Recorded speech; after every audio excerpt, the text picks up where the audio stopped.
Stock మార్కెట్‌లో invest చేయాలన్నా, మిగతా మనీ మార్కెట్స్‌లో ఇన్వెస్ట్ చేయాలన్నా, ఎలాంటి గోల్డెన్ రూల్స్ పాటించాలో ఈ వీడియోలో డిస్కస్ చేద్దాం. ఛానల్‌ని ఫస్ట్ టైమ్ చూస్తున్న వాళ్ళైతే తప్పకుండా సబ్స్క్రైబ్ చేయండి.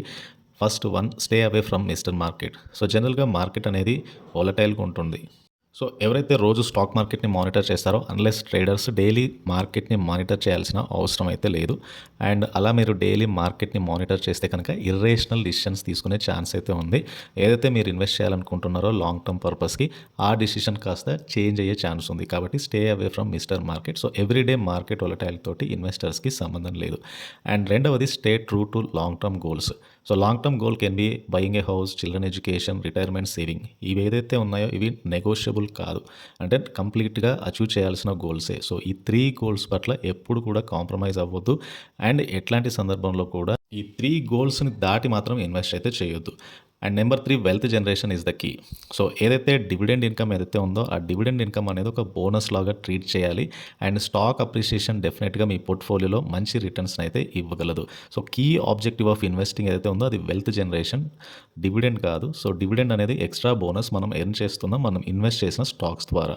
అండ్ నెంబర్ 4 ఇన్వెస్ట్మెంట్ అనేది ఫెయింట్ హార్టెడ్‌కి అయితే కాదు. మార్కెట్స్ వోలటైల్‌గా ఉంటాయి.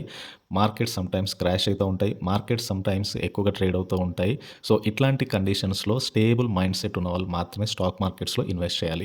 Number 5 continue your SIP during the market decline. So, instead of buying ఎక్కువ యూనిట్స్ కొంటా ఉంటారు మార్కెట్స్ ఫాల్ అయినప్పుడు. ఒకవేళ మార్కెట్ ఇంకా ఫాల్ అయితే పరిస్థితి ఏంటి? ఇంకా ఎక్కువ యూనిట్స్ కొంటారు. ఇంకా మార్కెట్ ఫాల్ అయితే సో, అట్లాంటి సందర్భాన్ని అవాయిడ్ చేయడానికి ఏంటంటే ఎస్ఐపీస్ కంటిన్యూ చేయాలి. ఇన్‌స్టెడ్ ఆఫ్ మార్కెట్స్ ఫాల్ అవుతున్నప్పుడు ఎస్ఐపి డిస్కంటిన్యూ చేసి మార్కెట్స్ మళ్ళీ పెరగడం స్టార్ట్ అయిన తర్వాత ఎస్ఐపి కంటిన్యూ చేస్తా అంటే టైమింగ్ ద మార్కెట్ అనేది ఎవరి వల్ల కాదు. సో, ఎస్ఐపీస్ అనేవి కంటిన్యూ చేస్తే రూపీ కాస్ట్ యావరేజింగ్ బెనిఫిట్ ఏదైతే ఉందో అది పోర్ట్‌ఫోలియోలో కనబడుతుంది. సో, మార్కెట్ వోలటైల్‌గా ఉన్నా, మార్కెట్ ఫ్లక్చుయేషన్స్ ఎక్కువగా ఉన్నా ఎస్ఐపి అయితే కంటిన్యూ చేయాల్సి ఉంది మీరు మ్యూచువల్ ఫండ్ ఇన్వెస్టర్ అయితే. And importance of portfolio number 6 rule ideal ratio అనేది ఈక్విటీ అండ్ డెట్‌కి 70-30 అని చెప్తున్నారు. 70% ఈక్విటీకి సంబంధించిన అసెట్స్ ఉంటే 30% రిమైనింగ్ అసెట్స్‌లో అయితే ఇన్వెస్ట్ చేయాలి. And over a period of time కానీ, ఏజ్‌ని బట్టి కానీ, రిస్క్ ఫ్యాక్టర్స్‌ని బట్టి కానీ ఈ పోర్ట్‌ఫోలియో డైవర్సిఫికేషన్ అయితే చేంజ్ అవ్వచ్చు. అండ్ నెంబర్ 7 ఏదైనా మార్కెట్ వొలటాలిటీ అనేది ఒక ఈవెంట్ మాత్రమే. అంటే everything is just an event for investors. అది రష్యా అండ్ ఇన్వైడెడ్ ఉక్రెయిన్ కావచ్చు, కోవిడ్ టైంలో మార్కెట్ ఫాల్ అవ్వచ్చు. సో, ఏదైనా కూడా మార్కెట్ ఒక ఈవెంట్ లాగా తీసుకొని దానికి అనుగుణంగా మార్కెట్స్ అయితే రియాక్ట్ అవుతూ ఉంటాయి. బట్ వన్స్ మార్కెట్స్ అక్కడి నుంచి నెక్స్ట్ ఫేజ్‌లోకి అయితే ఎంటర్ అవుతాయి. Number 8 by right and SIT tight. So, ఎప్పుడు కూడా మీరు స్టాక్స్‌లో బై చేసినప్పుడు మాత్రం కంప్లీట్‌గా ఒక స్టాక్‌కి సంబంధించిన బిజినెస్‌ని అయితే అనాలిసిస్ చేయాల్సి ఉంటుంది. అండ్ ఆ స్టాక్ అనేది రైట్ ఇన్వెస్ట్‌మెంటా కాదా అని డెసిషన్ తీసుకున్న తర్వాతనే అట్‌లీస్ట్ మీరు ఆ స్టాక్‌ని హోల్డ్ చేయడానికి 5-10 ఇయర్స్ కంఫర్టబుల్‌గా ఉన్నప్పుడు మాత్రమే ఆ స్టాక్‌లో ఇన్వెస్ట్ చేయాలి. వెంటనే ఇన్వెస్ట్‌మెంట్ డెసిషన్స్ అయితే మార్చుకోకూడదు. And number 9 don't put round pegs in the square holes. So, investment అనేది ఒక్కొక్కరికి ఏజ్‌ని బట్టి కానీ, రిస్క్ అపెటైట్‌ని బట్టి కానీ మారుతూ ఉంటుంది. దాన్ని బట్టి ఈక్విటీ అండ్ డెట్ రేషియో కూడా మారుతూ ఉంటుంది. ఈక్విటీలో 50%, డెట్‌లో 50%, ఈక్విటీలో 30%, డెట్‌లో 70%, లేదంటే ఈక్విటీలో 70%, డెట్‌లో 30%. ఇలా ఇండివిజువల్ ఇన్వెస్టర్స్‌ని బట్టి, ఏజ్‌ని బట్టి, రిస్క్ అపెటైట్‌ని బట్టి అయితే మారుతూ ఉంటుంది. And number 10 engage an expert or advisor. So, always ఒక ఎక్స్పర్ట్ అడ్వైజర్ ఉండడం అనేది యాడెడ్ అడ్వాంటేజే. సో, టు అవాయిడ్ ఎలాంటి మిస్టేక్స్ చేయకుండా ఉండడానికైతే ఇది హెల్ప్ అవుతుంది. Number 11 each asset class has its unique value preposition.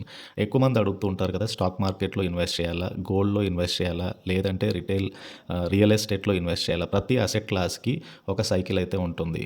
So, every asset class యొక్క రిటర్న్స్ డిఫరెంట్‌గా ఉంటాయి. సో, గోల్డ్‌లో ఇన్వెస్ట్ చేయడం అంటే, రియల్ ఎస్టేట్‌లో ఇన్వెస్ట్ చేయడం అంటే లాంగ్ టర్మ్‌లో అప్రిషియేట్ అవుతుంది. స్టాక్ మార్కెట్ లాగా day to day price fluctuations కానీ ఇవేమీ ఉండవు. సో, ఒక 5 ఇయర్, 10 ఇయర్, 15 ఇయర్ టైమ్ ఫ్రేమ్‌లో డెఫినెట్‌గా ఇవి అప్రిషియేట్ అయ్యే అసెట్ క్లాస్. అండ్ డెఫినెట్‌గా ఇట్లాంటి వాటిలో రిస్క్ అనేది తక్కువగా ఉంటుంది. కానీ స్టాక్ మార్కెట్‌లో మంచి స్టాక్స్‌లో అయితేనే బెటర్ రిటర్న్స్ వస్తాయి. So, better performing stocks, better performing బిజినెస్‌ని అయితే సెలెక్ట్ చేసుకోవడం కొద్దిగా రిస్క్‌తో కూడుకున్న పని. అదే గోల్డ్ అయితే గోల్డ్ ఎక్కడైనా వాల్యూ అడిషనే. మీరు ఏ ఇయర్‌లో బై చేసినా, ఏ ఇయర్‌లో సెల్ చేసినా కూడా given a time of long term investment gold అయితే అప్రిషియేట్ అవుతుంది. And number 12 investing or gambling. So, ఇక్కడ 2 కన్సర్న్స్ ఉన్నాయి. సో, మీ యొక్క అప్రోచ్ అనేది ఇన్వెస్టింగా లేదంటే గ్యాంబ్లింగా ఈ రెండిట్లో డిఫరెన్షియేషన్ అనేది అయితే ఉంటుంది. మీరు స్టాక్ మార్కెట్‌లో లాంగ్ టర్మ్ ఇన్వెస్ట్ చేస్తే దాన్ని ఇన్వెస్టింగ్ అంటారు. And gambling is a approach of derivative trading కానీ క్రిప్టో కరెన్సీలో ట్రేడింగ్ జనరల్గా రిస్క్తో కూడుకున్న పని. It's a more of gambling type. So long term ఇన్వెస్ట్మెంట్కి ఇది చాలా డిఫరెంట్గా ఉంటుంది, చాలా దూరంగా కూడా ఉంటుంది. ఇన్వెస్ట్మెంట్ అంటే ఒక కంపెనీ యొక్క స్టాక్ పర్ఫార్మెన్స్ని బట్టి ఇన్వెస్ట్ చేస్తాము. అంటే పర్ఫార్మెన్స్ ఎప్పుడు పెరుగుతుంది, కంపెనీస్ ఎగ్జిస్ట్ ఉన్నప్పుడు, కంపెనీ యొక్క బిజినెసెస్ ఉన్నప్పుడు, కంపెనీ ప్రోడక్ట్స్ని ప్రొడ్యూస్ చేస్తున్నప్పుడు. సో డెరివేటివ్స్లో ఇది మోస్ట్లీ స్పెక్యులేటివ్ ఇన్కమ్, క్రిప్టో కరెన్సీలో కూడా మోస్ట్లీ స్పెక్యులేటివ్ ఇన్కమ్. అక్కడ బిజినెస్ కానీ ప్రోడక్ట్స్ కానీ ఎంప్లాయ్మెంట్ కానీ growth contribution to the GDP కానీ ఇట్లాంటివి ఏమీ ఉండవు. Number 13 diversify. సో ఇందాక చెప్తున్నట్టు అసెట్ క్లాస్ అనేవి అక్రాస్ ద మార్కెట్ క్యాపిటలైజేషన్ని బట్టి కూడా డైవర్సిఫై చేయొచ్చు. మ్యూచువల్ ఫండ్స్లో అయినా స్టాక్ మార్కెట్లో అయినా. లైక్ మ్యూచువల్ ఫండ్స్లో ఒకవేళ పోర్ట్ఫోలియో కావాలి అంటే large cap, mid cap, small cap ఇలా. అండ్ ఈవెన్ స్టాక్స్లో కూడా మార్కెట్ క్యాప్ ఎక్కువ ఉన్న stocks, small cap stocks, micro cap stocks ఇలా వెల్ డైవర్సిఫైడ్ స్టాక్స్లో ఇన్వెస్ట్ చేస్తే రిస్క్ ఎపటైట్ అయితే తగ్గుతుంది.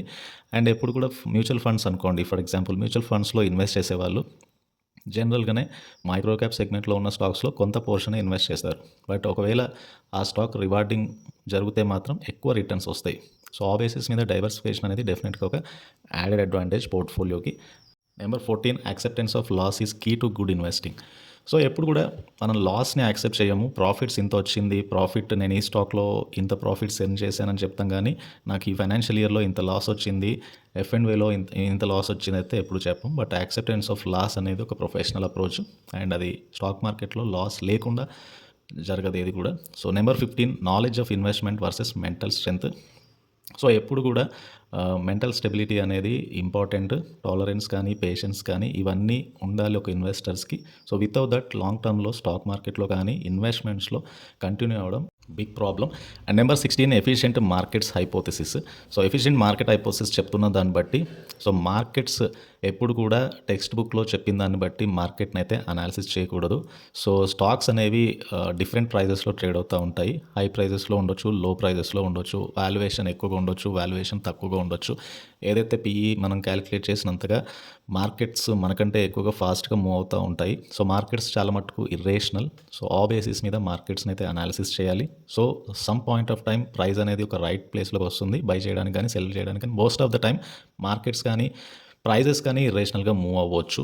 And number 17 good stocks are not easily available. So ఎక్కడైతే స్టాక్ మార్కెట్లో 1000 స్టాక్స్ ఉండొచ్చు, 10,000 స్టాక్స్ ఉండొచ్చు. సో ఇక్కడ గుడ్ స్టాక్స్ నెక్స్ట్ 5 ఇయర్ కానీ 10 ఇయర్ కానీ మంచి రిటర్న్స్ ఇచ్చే స్టాక్స్ పిక్ చేయడం అనేది not so easy. And it's a kind of last 2 year performance కానీ 3 ఇయర్ పర్ఫార్మెన్స్ కానీ not an indication of coming days performance. కాబట్టి లాంగ్ టర్మ్ ఇన్వెస్ట్మెంట్ అనేది డెఫినెట్గా నాట్ ఈజీ. చార్ట్ని బట్టి ఇన్వెస్ట్ చేసినా కూడా సిమిలర్ పర్ఫార్మెన్స్ అయితే మనం 100% షూర్ కాదు. సో అది కూడా ఒక key criteria. Number 18 misleading short term returns. So sometimes news driven stocks ఉంటాయి, లేదంటే సమ్ టైమ్స్ క్వార్టర్లీ రిజల్ట్స్ని బట్టి ఇన్వెస్టర్ ఎవరైనా ఇన్వెస్ట్ చేస్తే రిటర్న్స్ వచ్చే స్టాక్స్ ఉంటాయి.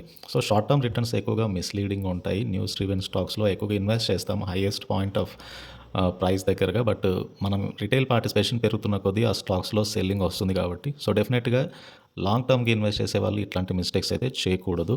And number 19 power of compounding.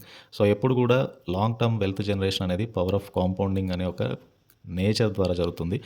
And small amount of stocks కూడా మీరు మంత్లీ ఇన్వెస్ట్ చేసుకుంటూ వెళ్తే గ్రేటర్ నెంబర్ ఆఫ్ వాల్యూ అయితే క్రియేట్ చేయొచ్చు over a period of time. So investment journey ఎంత తక్కువ ఏజ్లో స్టార్ట్ చేస్తే మీ యొక్క అమౌంట్ అనేది అంత పెరుగుతుంది, ఇన్వెస్ట్మెంట్ అమౌంట్ అనేది పెరుగుతుంది. Number 20 leverage is risky. So it is simply stock markets 100% returns ఇస్తామని అయితే చెప్పలేము. లోన్ తీసుకొని కానీ ఏదైనా ఫోర్స్ఫుల్ మెయిన్ ఆఫ్ ఇన్వెస్ట్మెంట్ అనేది ప్రొహిబిటెడ్. సో సొంత మనీతో మాత్రమే స్టాక్ మార్కెట్లో అయితే ఇన్వెస్ట్ చేయాలి, దాంతో మాత్రమే ట్రేడ్ చేయాలి. Number 21 building independent opinions. So independent opinions are different. మార్కెట్లో జరిగేదానికి ఇండిపెండెంట్ ఒపీనియన్స్కి చాలా డిఫరెన్స్ ఉంటుంది. అండ్ స్టాక్ మార్కెట్లో లాస్ రావడానికి కూడా ఇండిపెండెంట్ ఒపీనియన్సే కారణం. And number 22 investing in sectors ఏదైతే మనకు తెలిసిన కంపెనీస్, తెలిసిన బిజినెస్లో మాత్రమే ఇన్వెస్ట్ చేయాలి. బట్ అన్నోన్ కంపెనీస్, వాటి యొక్క బిజినెస్ తెలియని కంపెనీస్లో అయితే ఇన్వెస్ట్ చేయకూడదు. Number 23 prevent bad decisions. తప్పకుండా ఇన్వెస్ట్ చేసేటప్పుడు, ట్రేడ్ చేసేటప్పుడు కొన్నిసార్లు క్విక్ డిసిషన్స్ తీసుకుంటాం, అందులో రాంగ్ డిసిషన్స్ కూడా ఉంటాయి. కానీ ఈ రాంగ్ డిసిషన్స్ని తగ్గించుకుంటేనే సక్సెస్ రేట్ అయితే పెరుగుతుంది. సో 100% షూర్ షాట్ రిటర్న్స్ అయితే రావు. బట్ ప్రివెంటింగ్ బ్యాడ్ డిసిషన్స్ అనేవి ఎర్రర్ తగ్గించుకోవడానికి, మనీ ఎర్న్ చేయడానికి అయితే హెల్ప్ అవుతాయి. Number 24 lucky plays its role. So luck అనేది ఎవరైతే రిస్క్ ఎపటైట్ ఉన్న వాళ్ళకి లక్ ఫేవర్ చేస్తుంది.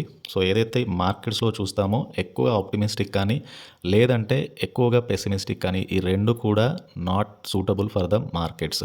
సో స్టాక్ మార్కెట్స్ పెరగొచ్చు, స్టాక్ మార్కెట్స్ ఫాల్ అవ్వచ్చు.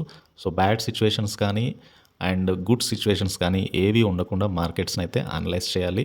And number 25 use money to buy time. So మీరు ఎక్కువగా మనీ ఎర్న్ చేసినప్పుడు మీ టైంని మీరు అనుకున్నట్టు స్పెండ్ చేయొచ్చు.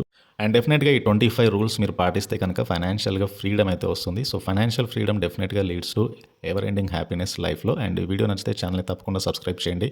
అండ్ ఈ వీడియోని లైక్ చేయండి. Please try to join Telegram channel.